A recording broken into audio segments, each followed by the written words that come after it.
Hare Krishna, Vishwaguru Srila Prabhupada ki Jai. Ever since the GBC thrust upon all the Vaishnavas in ISKCON the unauthorized Guru system in the year 1978, since that time, sincere Vaishnavas have been battling against it, beginning with the first challenge as early as 1979. And the devotees at that time challenged the GBC to a debate on their unauthorized Guru system in the Krishna Balram temple in Vrindavan. Unfortunately, instead of debating with the Vaishnavas in a civil manner, the GBC has chosen to brazenly steamroll all such opposition to their unauthorized Guru system, expelling, banning, and excommunicating any devotee who raises his or her voice against them. In 1990, the devotees of New Jaipur, an ISKCON community in Mississippi in the United States, challenged the GBC to a debate on the Rtvik system of initiations. The debate was held in San Diego. The devotees of New Jaipur were represented by His Grace Rupa Vilas Prabhu, His Grace Karnamrita Prabhu, and His Grace Yashodanandan Prabhu. Arguing for the unauthorized Guru system, there were two devotees.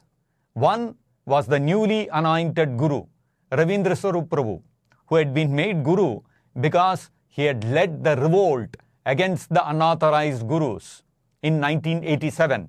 But he gave up his opposition when he was also made a Guru in 1987. The other devotee arguing for the unauthorized Guru system was Jayadvaita Swami. This debate is available on YouTube for any of you who want to watch it. In the video, Jayadvaita Swami clearly declares that he does not represent the GBC. So, the GBC never responded to the challenge by the New Jaipur devotees for a debate. Jayadvaita Swami, however, did respond. While the devotees of New Jaipur produced extensive quotes, documents, and testimonials, Jayadvaita Swami, in his typical contemptuous manner, brushed aside everything they said nonchalantly. Jayadvaita Swami, his argument hinged entirely on just one letter of Srila Prabhupada, keeping aside, neglecting all other instructions of Prabhupada. Which was this letter? This letter was a letter written by Prabhupada to Tusta Krishna on 2nd of December 1975. This is the famous Law of Disciplic Succession letter.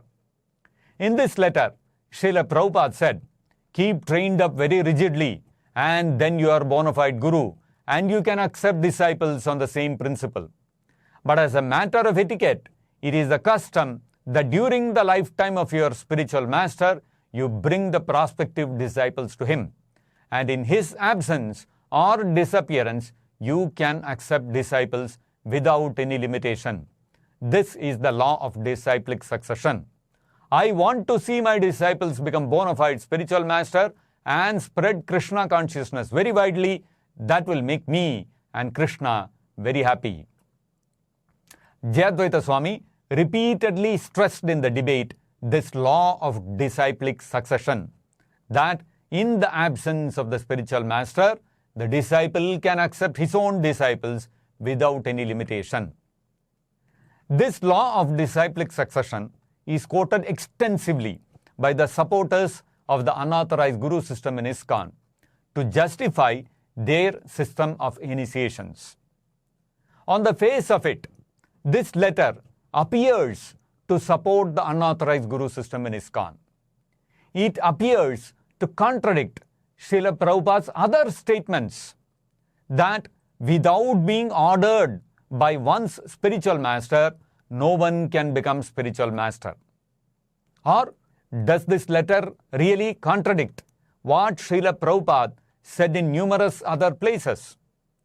Does this letter really lend authority to the unauthorized Guru system in ISKCON? To find an answer to all these questions, let us take a closer look at the letter. Srila Prabhupada said in the letter, "But as a matter of etiquette, it is the custom that during the lifetime of your spiritual master, you bring the prospective disciples to him. And in his absence or disappearance, you can accept disciples without any limitation." This is the law of disciplic succession. I want to see my disciples become bona fide spiritual master and spread Krishna consciousness very widely. That will make me and Krishna very happy. In the last sentence, Srila Prabhupada said, I want to see my disciples become bona fide spiritual master. Now, what is a bona fide spiritual master?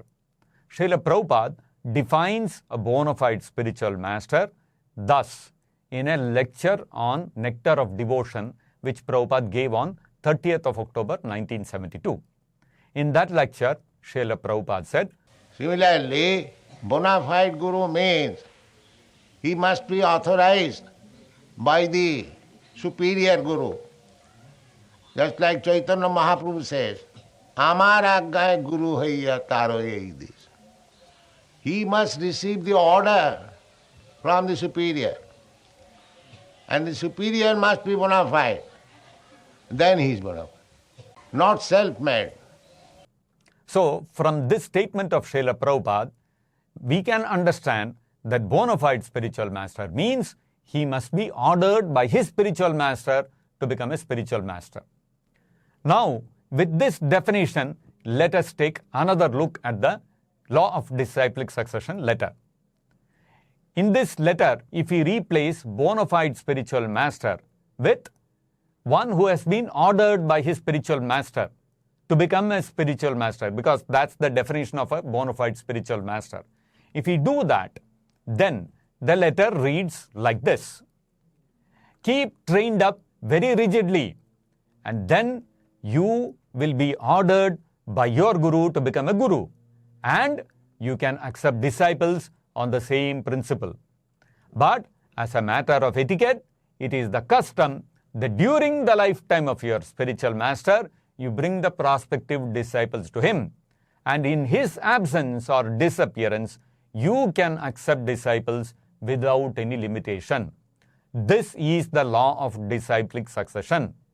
I want to see my disciples ordered to become spiritual master by their spiritual master and spread Krishna consciousness very widely.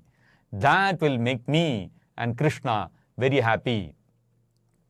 Now you see, the entire phase of the letter changes. Actually, this is the complete law of disciplic succession. In the absence or disappearance of the spiritual master, the disciple who is ordered to become spiritual master by his spiritual master can accept disciples without limitation.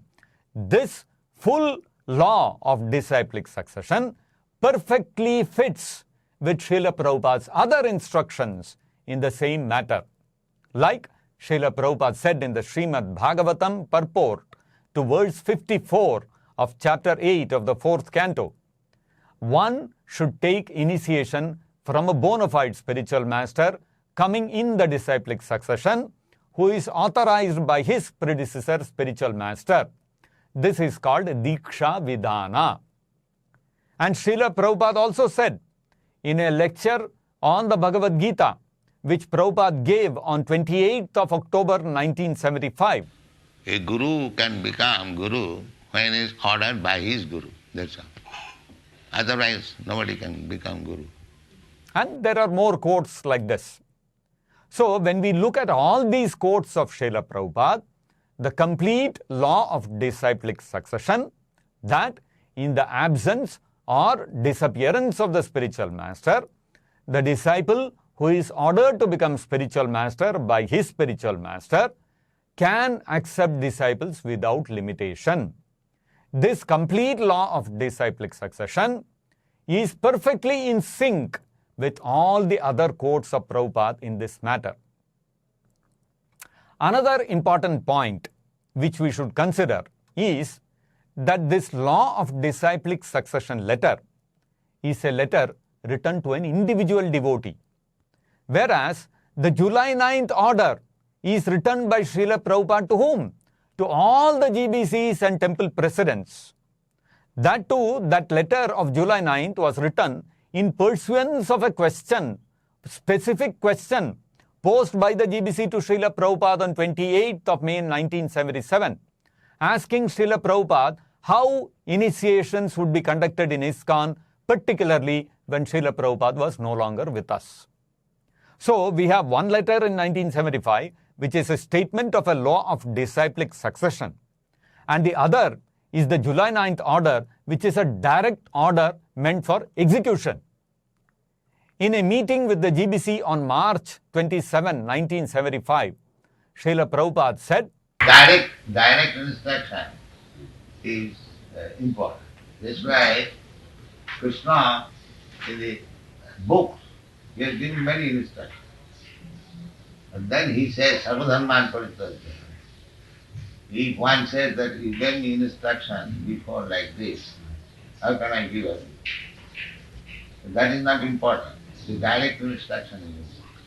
So, even if we, for the sake of argument, hypothetically we accept that the law of disciplic succession is that a disciple can initiate his own disciples unlimitedly after the disappearance of his guru without the need for a specific order from his guru. Even if we accept that hypothetically it is true, then Srila Prabhupada's direct instruction given on July 9th to implement the Rtvik system takes precedence. That has to be followed. We cannot say, Prabhupada, you gave me instruction before that after your disappearance I can initiate unlimited disciples. You gave me instruction before that this is the law of disciplic succession. Now how can I give that instruction up? How can I give up that law of disciplic succession and follow the July 9th order to become Rtvik instead of Diksha Guru? So that is not important, as Srila Prabhupada says. The law of disciplic succession letter is not important. The July 9th order, the direct order in the matter of initiations, is more important. Hence, the July 9th, 1977 direct order of Srila Prabhupada supersedes the 1975 law of disciplic succession letter.